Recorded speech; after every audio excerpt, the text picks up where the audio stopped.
Like many people all across the world, I have been deeply struck and moved by the Netflix serial Adolescence and what it tells us today about the crisis in masculinity.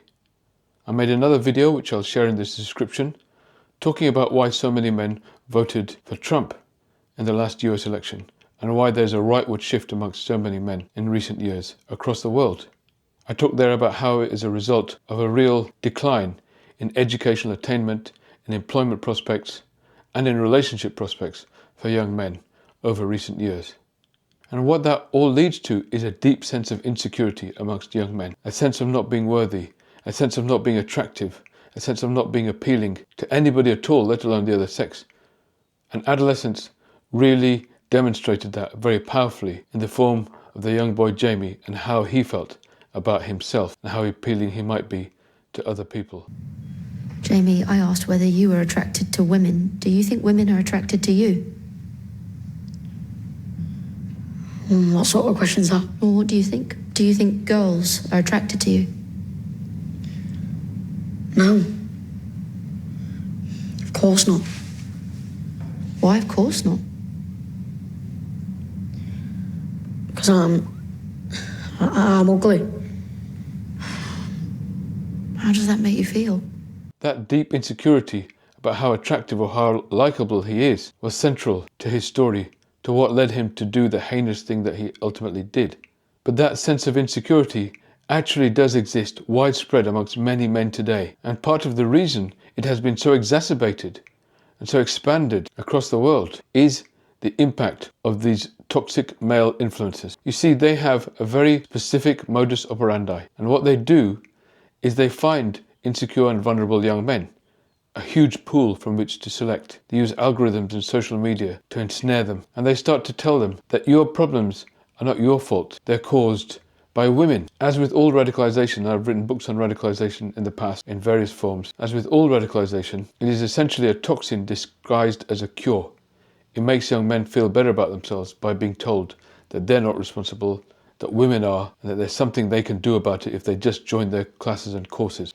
And of course, what they do on these classes and courses, they actually start by exacerbating that sense of insecurity. They belittle young men.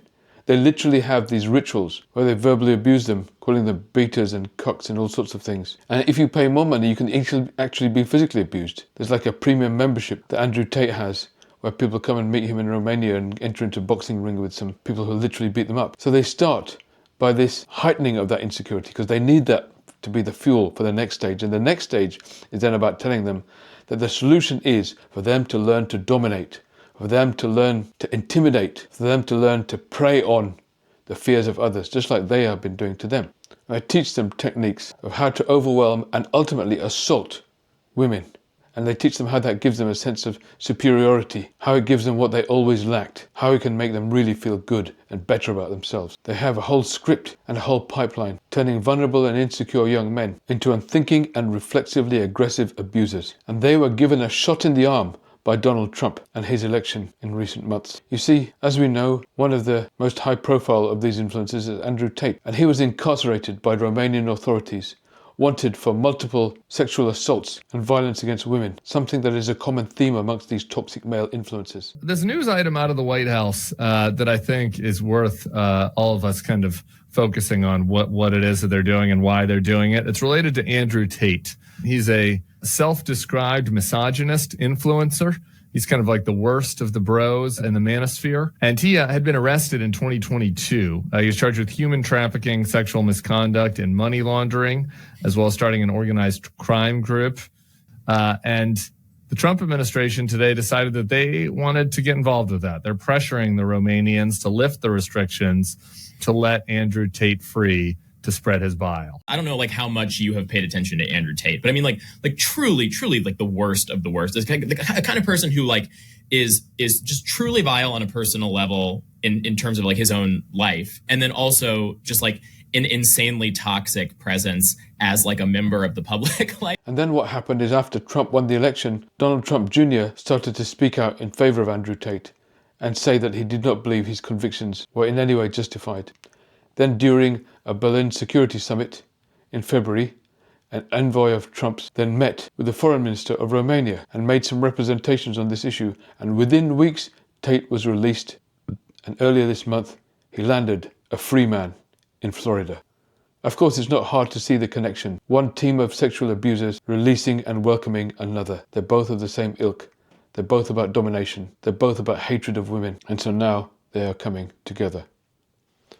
1 in 4 women before the age of 20 experience sexual abuse. And that figure is quite possibly underestimated. It's time to do something about this, to create a new pipeline where instead of taking men's insecurities, heightening them and then toxifying them and turning them into predators, instead what we need to do is create a culture and an ecosystem where young men can be celebrated and enhanced for the true gifts to society that they are, for the equal partners that they are with women in this world, and how we all need each other. Men need women and women need men. And I will be talking more about this in a future video. So important do I think this is to our future as a species and our political futures as well as our social and cultural futures. You see, unpicking the horror that has occurred with the recent re-election of Donald Trump involves more than just politics. It also involves society, it also involves culture, it also involves the stories that we tell each other. It involves going back and looking at the various demographics that caused this calamity to happen and working with them and thinking through how we can create a different trajectory for them, one that doesn't involve in ultimately voting in a convicted felon and known sexual predator. So I have another video about this, talking particularly about the solution.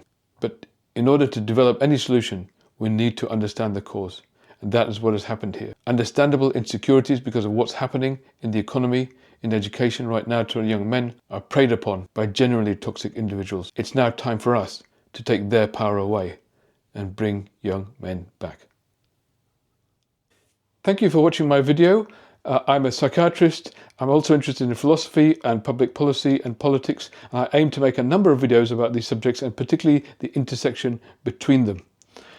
If you're able to like and subscribe to this channel, then it'll really help, and also put in some comments whenever you can. That'll really help the algorithm. It'll really help promote this channel to other people.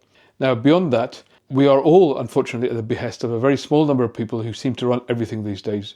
And we are all at the whim of a tech oligarch who could decide tomorrow to end a channel like this because it's not in their favor. And because of that, I've set up a kind of email newsletter, which you can subscribe to. At the top of the channel, you'll see a web address.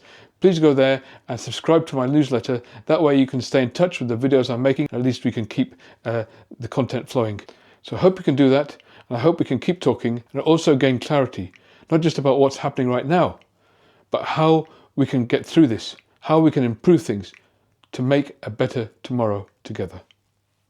Thank you.